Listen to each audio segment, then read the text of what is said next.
Super, bienvenue Jean-Pierre, merci d'avoir accepté cette invitation.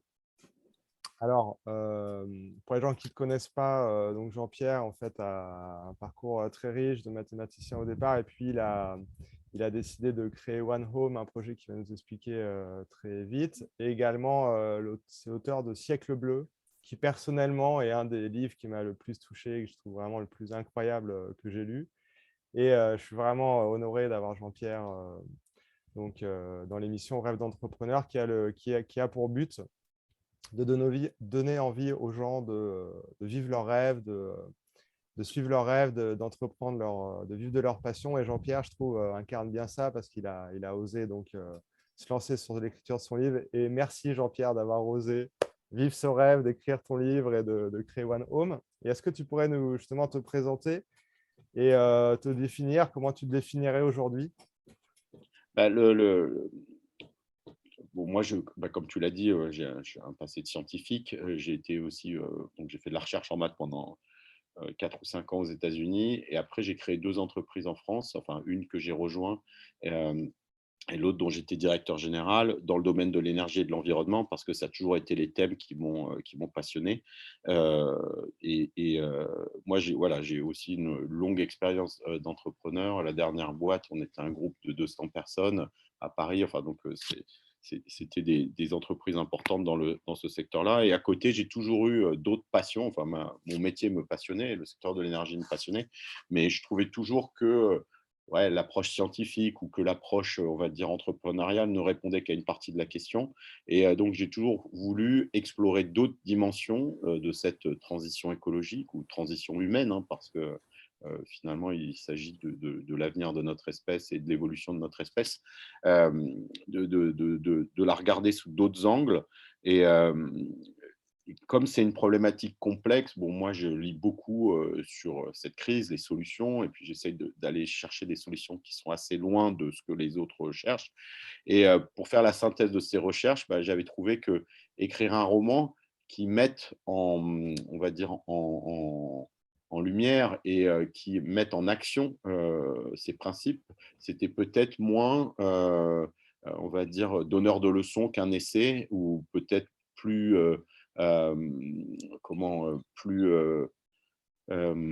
digeste qu'un essai pour certaines personnes, et qu'on pouvait faire passer des messages à travers des personnages. Donc c'est pour ça que j'ai écrit, cet ouvrage, Siècle bleu, pour raconter comment, hem, une transition écologique, un changement d'état d'esprit pourrait être initié. Et donc c'est un roman en 2 tomes. Il y a 14 jours pour le premier tome, 14 jours pour le second tome, et en 28 jours, l'état d'esprit de l'humanité bascule suite à une série, de de de d'événements, qui que j'ai essayé de faire crédibles. Le roman, il a pour le toit de fond un peu la noirceur de notre monde et la complexité de notre monde, mais d'essayer de montrer que de là peut jaillir quelque chose, et que tout dépend, voilà, des valeurs des gens qui incarnent cette transition, et qu'elle peut advenir, quoi. Et donc ça, c'était un premier élément. Et puis, bon, on en parlera peut-être après, plus en détail, mais il me semblait que même le roman, c'était quelque chose qui était peut-être encore trop complexe, peut-être trop indigeste. Bon, il y a beaucoup de gens qui ne lisent pas aujourd'hui. C'est des romans qui sont gros, c'est des romans, voilà, qui font presque 500 pages chacun. Donc, tout le monde n'a pas le temps de lire 1000 pages. Et puis, les romans, bah, c'est comme les films, hein. Il y a certaines personnes qui sont touchées par ce style. Le style, c'est un thriller écologique, mais qui a, voilà, énormément d'informations. Donc, les gens, sont dans une intrigue qui les tient en haleine, parce que voilà, et puis ils apprennent beaucoup de choses et ils vivent beaucoup de choses à travers les héros. Et du coup, je m'étais posé la question d'aller vers quelque chose d'encore plus minimaliste qu'un roman, pour véhiculer, on va dire, une ouverture de cœur ou une ouverture de regard. Et c'est là où, voilà, il y a eu un premier projet qui s'appelait Bluter et un autre qui s'appelait One Home. Mais en fait, c'est un projet dont, l'origine a, presque 25 ans, quoi. Donc je pourrais raconter ça après. Hmm. Mais merci, c'est vrai qu'il y a tellement de choses à dire. Moi, tout ce que je peux dire, c'est que j'ai commencé à lire le roman et là, ça a été quelque chose qui m'a vraiment pris. J'avais envie à chaque fois de connaître la suite. J'ai lu, j'ai lu, j'ai lu. J'ai vraiment lu le livre d'une traite et j'ai pris le deuxième livre d'une traite aussi. J'ai adoré. Je dirais que le seul risque que les gens courent en lisant ce livre, c'est qu'en fait, ils vont avoir envie de le finir direct. Ouais, alors, Ouais. tu sais, ce que tu me dis là, ça me va droit au cœur parce que euh, le pari, en fait, pour un écrivain, c'est de faire rentrer les gens dans une autre réalité, quoi. Et j'ai essayé de faire une réalité qui est crédible, qui est pas si éloignée de notre réalité, aussi bien dans la noirceur que dans la beauté. Et quand les gens lisent comme toi avec avidité, ça veut dire que ce pari de faire entrer les gens dans ce monde, il est réussi. Et moi, je lis énormément, je lis beaucoup d'essais, mais je lis aussi des romans. Euh, les romans qui m'ont tenu en haleine comme ça, et où parfois, moi j'ai des romans, je me rappelle, j'ai fini de les lire à 6 heures du matin et à 7 heures, il fallait que je me lève pour aller au boulot, mais je ne pouvais pas ne pas finir, c'était pas possible. Et j'ai eu des témoignages de certains lecteurs voilà, qui ont terminé, ou lectrices, à 6 heures du matin en me disant bah là, je vais aller au boulot sans dormir. Bah, moi, ça me va droit au cœur parce que c'est pas tellement, c'est juste que voilà, cette proposition d'un autre monde fonctionne et que les gens veulent pas le quitter. Et il y a beaucoup de gens qui me disent qu'après, voilà, ils aimeraient que le monde ressemble à ça. Donc voilà. Donc C'est clair, c'est super réussi, Jean-Pierre. Moi, pour te dire, des livres qui m'ont tenu comme ça en haleine, n'a pas eu tant que ça. J'ai eu Le Parfum de Patrick Suskind, ouais, bien sûr. j'ai eu La méthode Schopenhauer de Irving Yalom, et puis Siècle bleu de mémoire. Alors, avant de repartir parce que tu as déjà apporté plein d'éléments, je voulais savoir ton déclic. À quel moment tu t'es dit, allez hop, parce que tu es quand même à la tête d'une société, voilà, tu pourrais filer comme ça pendant encore 10 ans. À quel moment tu t'es dit, allez hop, je plaque tout, je vais écrire ce livre, je vais créer Blue Turn Bah, en fait, pour mettre ma j'ai pas pierre. tout plaqué, j'ai fait tout de front. J'ai pas du tout. Moi, j'étais chef d'entreprise et j'ai écrit la nuit, en fait, quoi. J'ai écrit la nuit. Et premier tome, j'avais pas encore les enfants. Deuxième tome, j'avais 2 enfants, donc j'ai pris sur moi, en fait, quoi. Et je voulais pas me mettre en risque ou me mettre en Mm. dehors du monde parce que un livre, bah, l'économie d'un livre, c'est pas forcément quelque chose. Et il y a beaucoup d'auteurs qui écrivent comme ça en bossant à côté. Enfin, l'essentiel, c'est d'avoir une histoire à raconter que tu as dans les tripes et que, enfin, d'ailleurs, moi, cette histoire que je raconte, je ne sais même pas si elle vient de moi, quoi. Je veux dire, c'est un truc. Déjà, il y a tellement d'influences différentes qui ont mené à ce livre, de rencontres, de discussions. Et puis, il y a des passages entiers, je ne me rappelle même pas les avoir écrits, quoi. Ça vient d'ailleurs du cloud ou je ne sais pas comment on peut appeler ça. Ouais, ouais, Mais ouais. donc, pour moi, c'était possible d'écrire en bossant à côté. Et Blue Turn, on l'a fait aussi, je bossais à côté. Et c'est vraiment l'an dernier où j'ai décidé de quitter mon entreprise pour fonder cette ONG qui s'appelle One Home et me remettre à l'écriture. Là, j'ai plusieurs projets d'écriture en même temps. J'ai des projets audiovisuels et puis j'ai monté une petite société de conseil dans l'énergie, dans l'environnement. Je donne des conférences. Enfin, j'essaye de me faire une équation économique pour, tu Ouais, parlais de ouais. passion au départ, pour Ouais, ne ouais, vivre ouais. exclusivement que de mes passions et aussi d'avoir des activités qui ont un impact positif sur le monde, toutes. Parce que dans l'entreprise, il y avait une grande partie de mon temps qui était de gérer la finance, les trucs, les machins, de gérer le cadre. Et là, au fait de revenir à quelque chose de beaucoup plus petit, mais en collaboration sur les différents projets avec d'autres personnes, moi, je trouve ça génial, quoi, de revenir à un truc. Voilà. Après, Mais ouais. justement, merci Jean-Pierre de ramener justement la chose que c'est vrai que quand on part sur la passion, parfois revenir à une échelle humaine aussi, ça permet vraiment d'aller vraiment là où on veut précisément et que c'est beaucoup plus souple aussi en termes de gestion. Et par rapport à ce grand pourquoi qui t'anime, j'aimerais savoir, tu parlais justement tout à l'heure du cloud, je sais que tu es proche de la philosophie de Teilhard du Chardin aussi.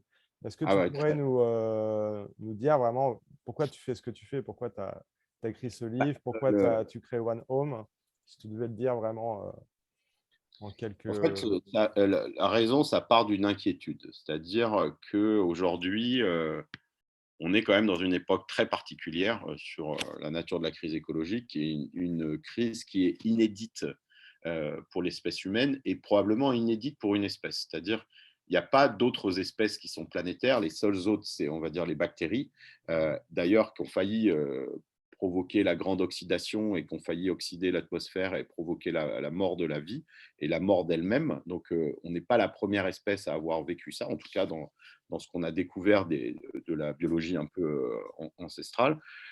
Mais en tout cas, pour des créatures à notre échelle, parmi les animaux ou les plantes, c'est la première fois qu'une espèce a atteint les limites de sa planète.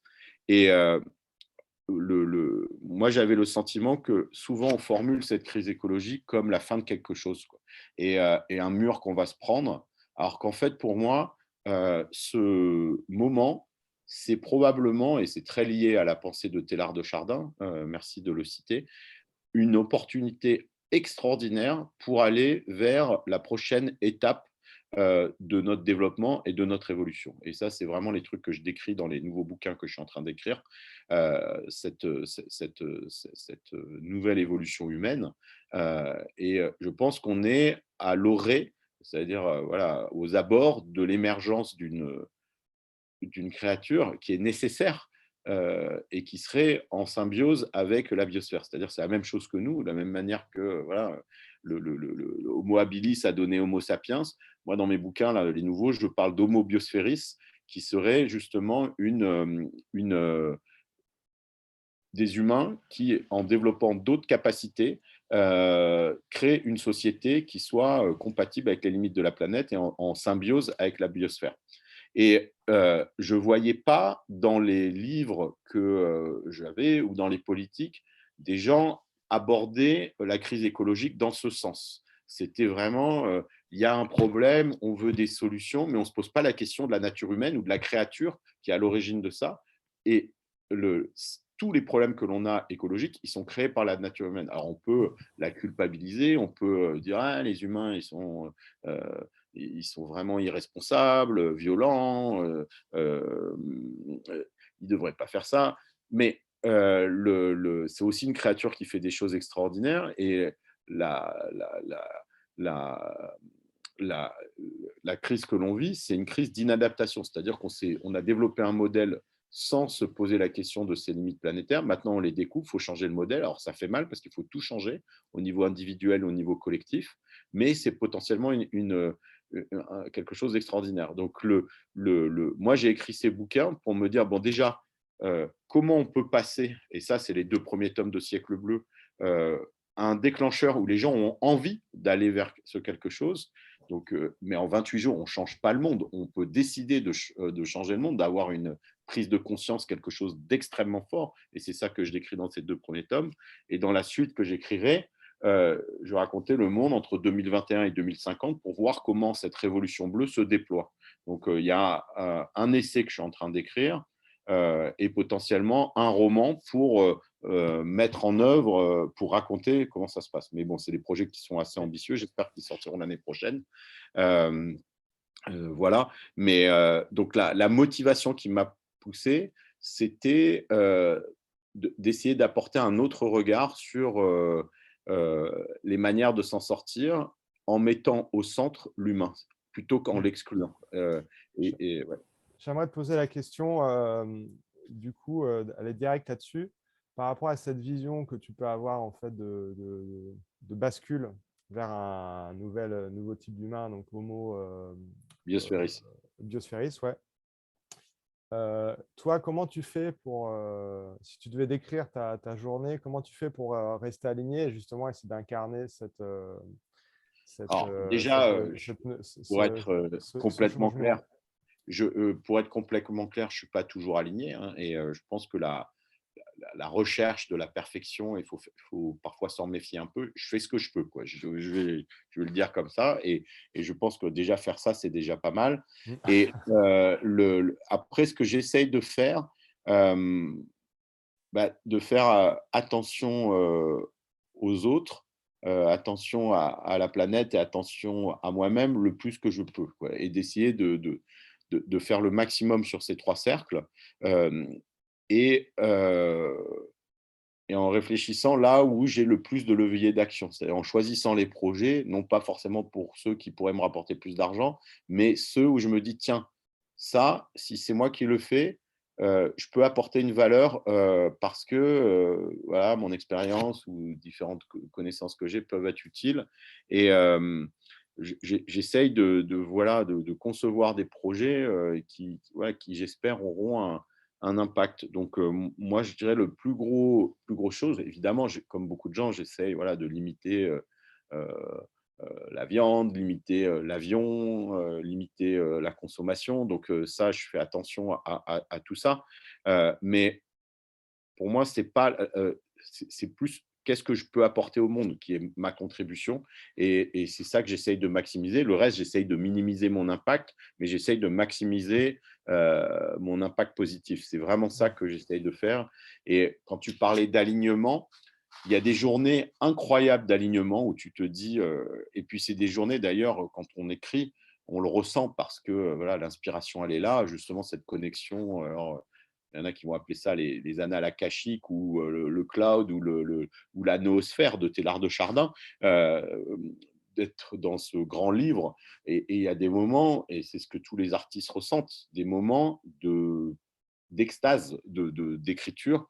Euh, et pas forcément que dans l'écriture, hein. Sur le projet One Home, on a des extases, je veux dire, de création, des moments de joie où on se dit, mais c'est absolument hallucinant ce qui est en train de se passer là.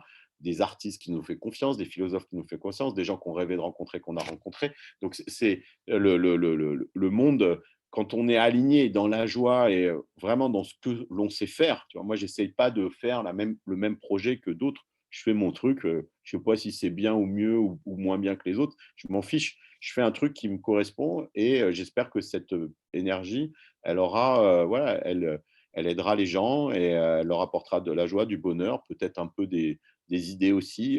Donc, et ces moments, c'est des moments de grâce, quoi. Et évidemment, je rêverais que ça soit toujours comme ça, mais la vie, elle n'est pas toujours comme ça. Il y a toujours des problèmes qui te désalignent, des trucs matériels, des drames qui surviennent.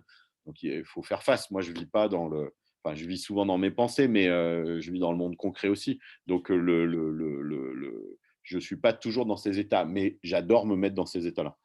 Justement, au sujet des montagnes russes qu'on peut vivre dans un projet, j'aurais aimé savoir, avoir ton regard sur ta vision, sur les échecs qu'on peut avoir, les réussites qu'on peut avoir. Comment tu vois ça?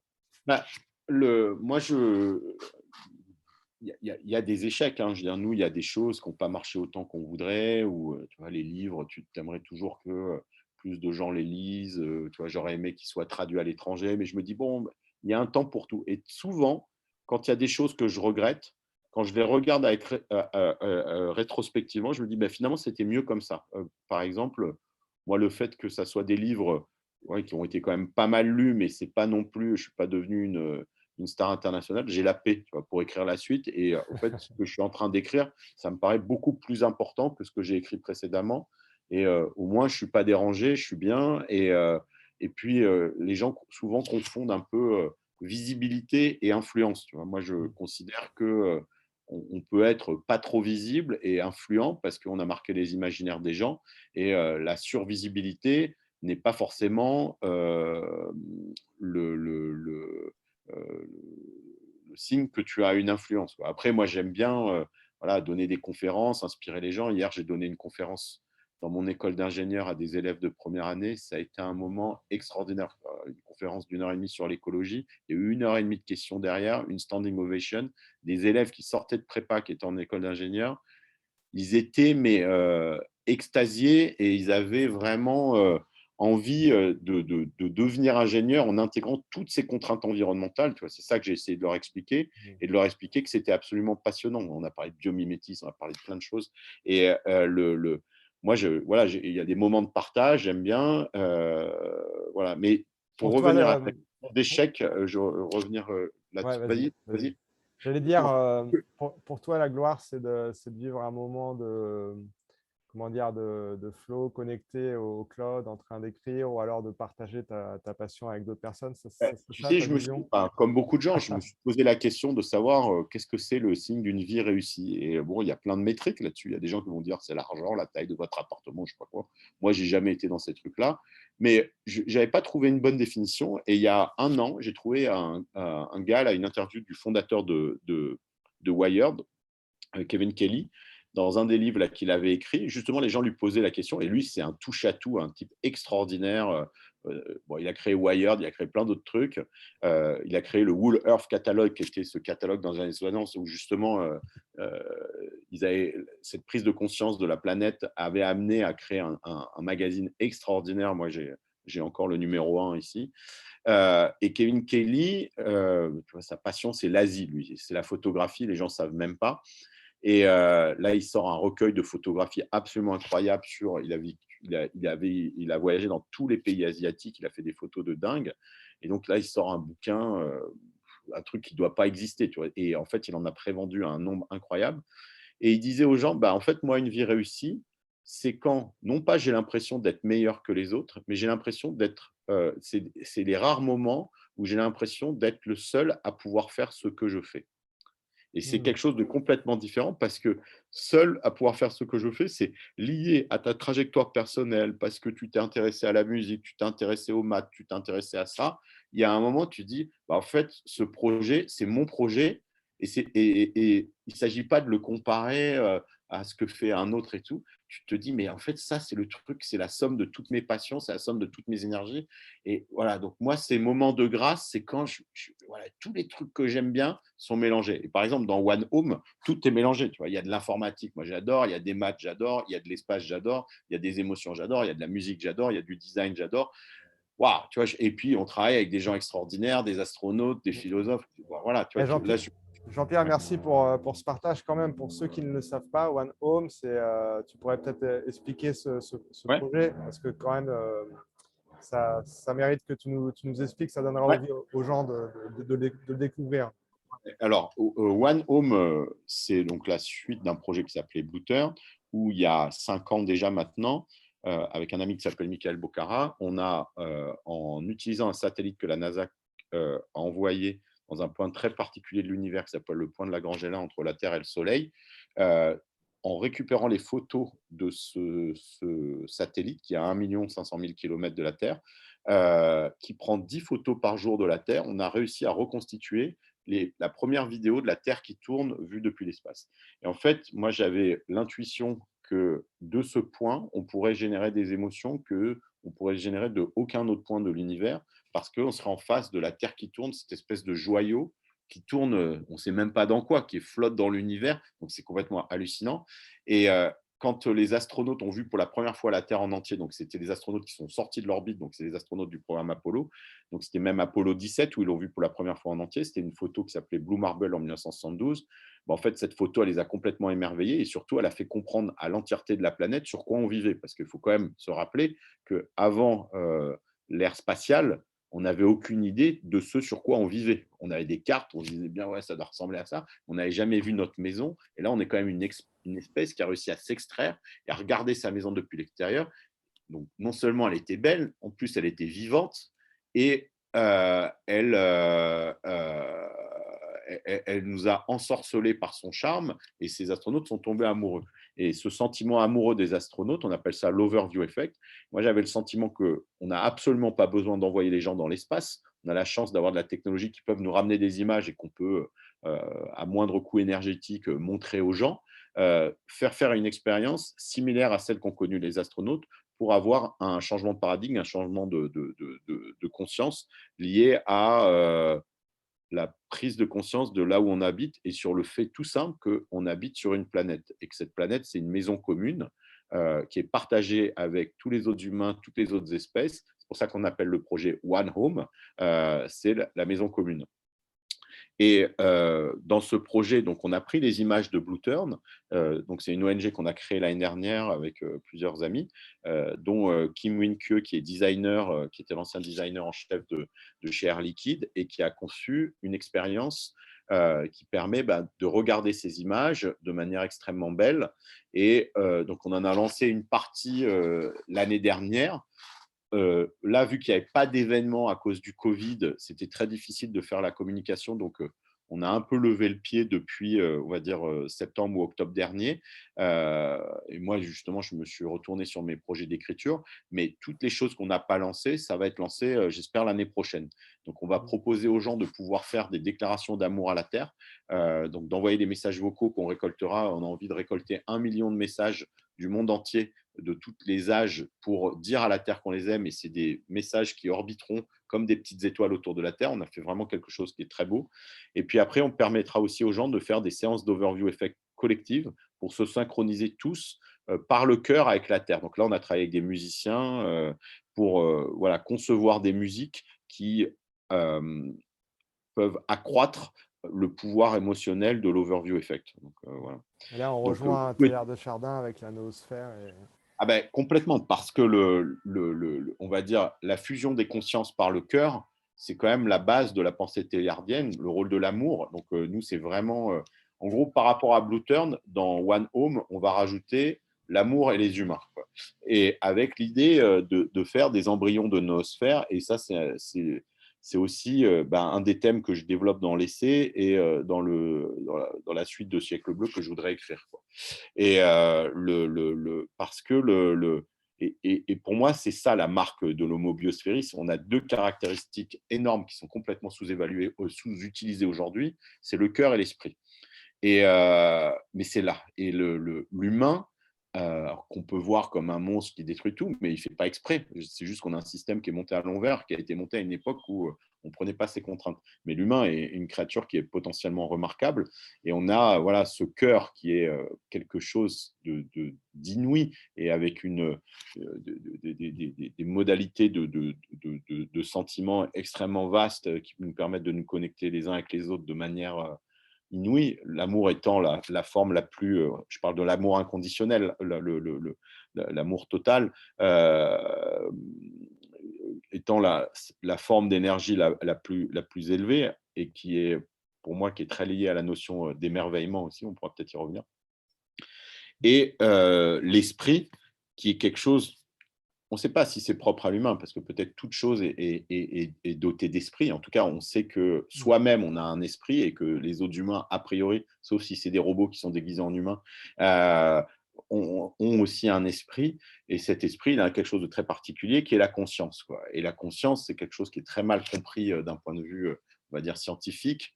Euh, qui a été évidemment beaucoup creusé par les spiritualités, mais c'est quelque chose qui est juste incroyable, quoi. Quand on se dit qu'on est un assemblage d'atomes qui se sont structurés selon les mécanismes d'un ADN qui est quand même un truc juste ahurissant pour créer les créatures que nous sommes, qu'on soit doté d'une personnalité, c'est-à-dire d'une individualité et aussi d'une conscience qu'on fait l'expérience d'être vivant, c'est quelque chose d'incroyable. Comment des petites particules qui sont nées du Big Bang se sont auto-assemblées, ont évolué vers quelque chose où il y a un truc qui se dit, tiens, j'habite dans l'univers. Et parmi ces humains, il y a même des gens qui s'appellent des physiciens qui se posent des questions sur le fonctionnement de cet univers, qui essaient d'en percer les secrets. C'est ahurissant. Et donc, moi, je pense que c'est extrêmement important, non pas de culpabiliser l'homme, mais d'aller développer ce qu'il a de plus noble et de plus extraordinaire pour aller vers voilà, cette symbiose entre l'homme et la nature ne pourra passer que par l'amour. C'est-à-dire qu'aujourd'hui, une des raisons pour laquelle la crise écologique ne fonctionne pas, c'est que les gens ne regardent même plus la nature. Alors, je dis les gens en général, parce que des gens comme toi ou d'autres qui vivent avec la nature autour d'eux et qui sont amoureux de cette nature et qui prennent dans cet amour, et non pas dans la peur qu'elle disparaisse, dans cet amour, la volonté de le protéger. Et c'était Cousteau qui disait on, on aime ce qui nous a émerveillés et on protège ce que l'on aime, quoi. Donc, l'émerveillement, qui peut être d'ailleurs lié à la connaissance ou pas, mais s'émerveiller d'un lever de soleil, d'une forêt, de plantes, voilà. Et Je rebondis l'émerveillement, sur ce que tu dis. En ouais, fait, la Terre n'a pas besoin d'être sauvée, elle a besoin d'être aimée. Et ouais, justement, ce que tu dirais à un jeune passionné, si tu avais quelque chose, vraiment un message à lui donner au sujet de l'émerveillement, ça serait, si tu pouvais développer ça. L'émerveillement, c'est quelque chose d'au départ de très simple, en fait. C'est juste le fait de prendre le temps. Alors, les gens qui font de la méditation, ils s'écoutent eux-mêmes, mais ça, c'est bon, on s'écoute soi-même, c'est bien pour se réaligner avec soi-même, mais c'est juste de regarder le monde tel qu'il est, en essayant d'abandonner les filtres que l'on a et de le regarder tel quel, et de se poser, ça peut être dans un parc, dans un arbre, mais quelques minutes ou une demi-heure à se dire, tiens, je vais regarder cet arbre et je vais voir ce que je peux en dire, quoi. Et vous allez voir que sur un arbre, vous pouvez dire, ah, il a des racines, il a eu une naissance, il y a bien un moment, un oiseau a amené une graine, cette graine a germé, ce truc, et ce truc, il est arrivé là. Et donc, vous pouvez, à partir d'un truc, en se forçant à s'émerveiller, à se dire, alors, soit par sa beauté, soit par sa complexité, se dire, mais c'est incroyable que cette chose soit là, quoi. Et puis, par l'émerveillement, on se connecte aussi à la vulnérabilité, parce que quand on est en face de matière vivante, mais pour moi, je ne fais pas tellement de distinction entre les matières inertes et vivantes. Moi, pour moi, il y a des montagnes qui sont aussi belles que de certains animaux ou plantes.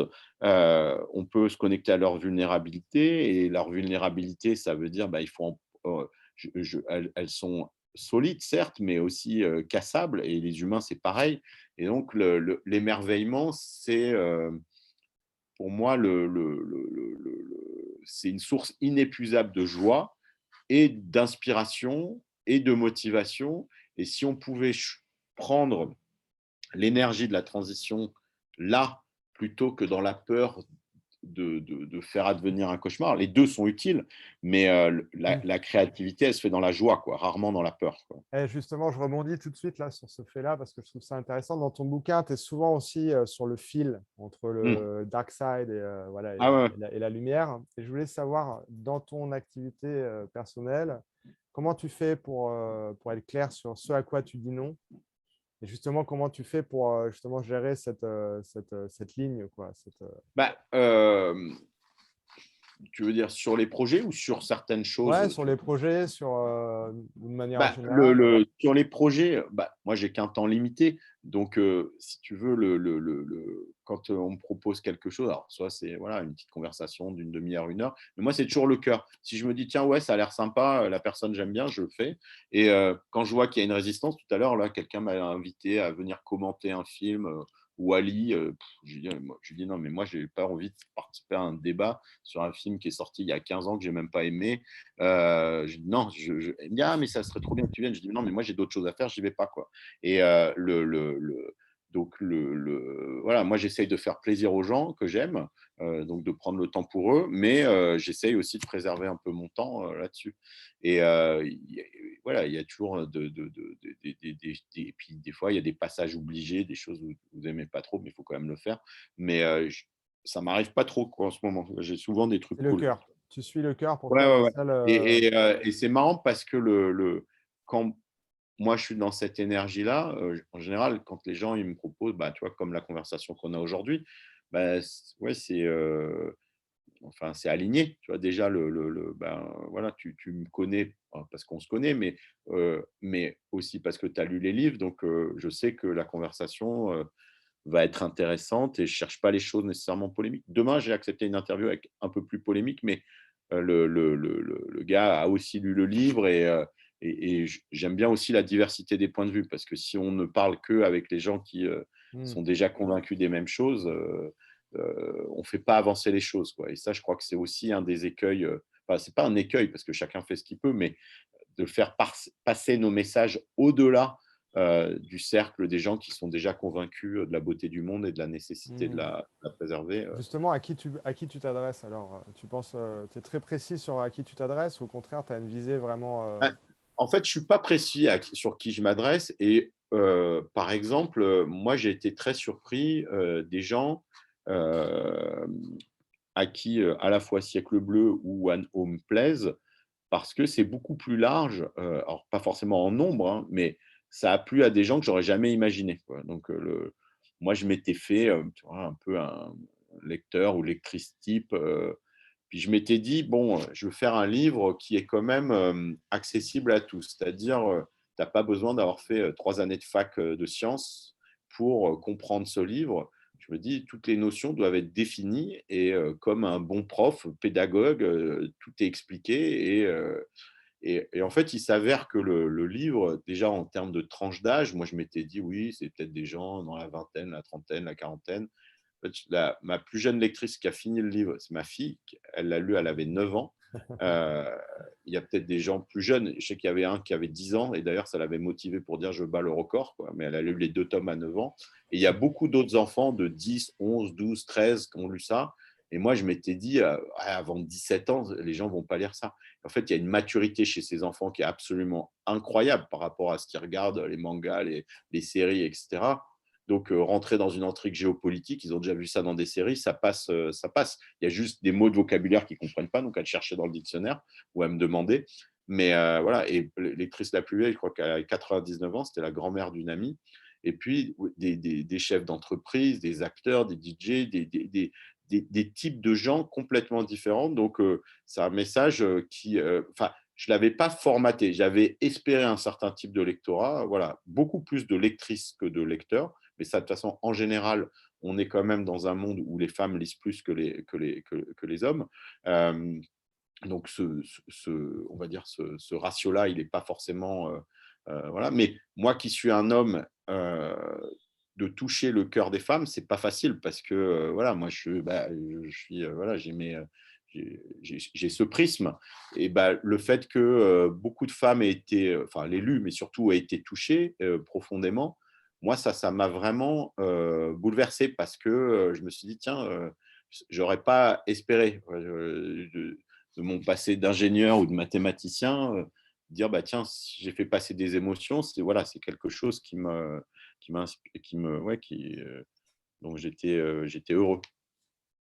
Si tu étais face, Jean-Pierre, si tu étais face à un jeune passionné ou une jeune passionnée qui avait un projet justement avec cette dimension de participer à la reconnexion entre nature et humanité, qu'est-ce que tu lui dirais? Est-ce que tu lui poserais une question? Est-ce que tu aurais un conseil à lui donner? Quelque chose que… Ah, Un moi, message? le conseil que j'aimerais lui donner, c'est de ne pas faire le projet seul, de toujours être avec d'autres gens parce qu'il y a beaucoup de gens qui sont dans leur truc et moi, j'ai toujours beaucoup d'aide, de gens qui viennent me proposer toujours au bon moment, le petit conseil, le petit machin. Donc, les gens, ils appellent ça de la co-création. Moi, je trouve que c'est des mots un peu valises, mais le fait de se dire, j'ai besoin d'aide et de se dire, je ne suis pas un génie, je ne veux pas tout faire. Je veux dire, One Home, ça nécessite les compétences d'au moins 4 personnes. Là, je suis sur un projet de film, on est une grosse équipe de 8. Les romans et les essais, ça, c'est des trucs que je fais vraiment seul. Mais c'est parce que j'en ai besoin. C'est un peu mon ermitage, quoi, ce truc-là. Et encore, je ne suis pas seul parce que je suis entouré de milliers de livres et j'utilise tous ces livres. Donc, je suis aidé par ces milliers de livres qui me donnent les informations dont j'ai besoin pour faire ces livres. Hmm. Mais donc, je donnerais ça. La passion, c'est bien, mais d'aussi voilà, intégrer de construire un petit écosystème, même si vous faites le projet seul, de gens bienveillants qui vous aident, parce que moi, ça a été déterminant, quoi. Aucun de ces projets n'était ouais, réalisé tout seul, quoi. Hmm. Ah, merci Jean-Pierre, franchement, c'est super inspirant tout ça. Je pense que les personnes qui écouteront cette émission vont avoir beaucoup de gratitude pour tout ce que tu leur as apporté. Je sais que ton temps est compté et que Ouais. tu as déjà encore une suite. Peut-être juste parce que… Alors justement, pour finir l'interview, peut-être un petit mot sur la suite. Peut-être pas immédiate parce que je sais que pas forcément la suite de la journée, mais la suite, Non, tes projets. bah, un des gros trucs qu'on doit faire, c'est lancer la suite de One Home avec ses étoiles d'amour et ses phases de synchronisation. Donc ça, j'espère l'an prochain. Après, j'ai d'autres projets. Je préfère pas en parler parce que, en fait, moi, je sais pas le temps qu'ils vont mettre pour être finalisés. Ça peut être 6 mois ou ça peut être 4 ans. Donc, et parfois, il y a des projets qui s'abandonnent. Donc, je veux pas donner des espoirs. Mais voilà, mais il y a l'idée d'écrire un essai. Et ça pourrait être finalisé dans pas si longtemps. Un roman aussi, la suite de Siècle Bleu. Et un film documentaire. Donc tout ça, c'est en route. Donc ça, voilà, c'est les gros trucs sur lesquels je suis. En tout cas, merci Jean-Pierre pour toutes ces belles contributions. Franchement, j'invite toutes les personnes qui écoutent cette vidéo à aller acheter le livre, à le lire parce que c'est extraordinaire. Vous allez vous régaler. Vous n'allez pas arriver à lâcher le livre tellement c'est énorme. Et puis Jean-Pierre, du coup, énorme gratitude pour toi, tout ce que tu fais. Merci, merci à toi aussi. Et puis, si les gens veulent voir One Home, toutes les vidéos, tout est sur notre site, tout est gratuit, hein, j'ai oublié de le dire tout à l'heure. C'est vraiment le modèle qu'on a reçu. La Terre, elle est à tout le monde, et donc ce service, il est gratuit. C'est sur onehome.org, onehome.org. Peut-être que tu pourras afficher sur le Tout truc. à fait, Et, je mettrai les liens. Siècle Bleu, vous le trouvez, enfin, vous pouvez le commander chez vos libraires. Donc, il y a les 2 tomes aux éditions de la Mer Salée. Édité par une superbe petite maison. Et sinon, le premier tome est sorti en poche chez Actes Sud. Début d'année prochaine, je pense qu'il y aura le deuxième tome aussi chez Actes Sud. Donc, pour ceux qui préfèrent lire en poche, ça permet aussi là de toucher un lectorat plus vaste parce qu'économiquement, c'est toujours intéressant. Et puis en plus, le poche est très beau. Enfin, le grand format était beau, mais le poche est un magnifique objet. Actes Sud fait des très beaux objets. Super. Merci Jean-Pierre. Allez, Merci. à très bientôt.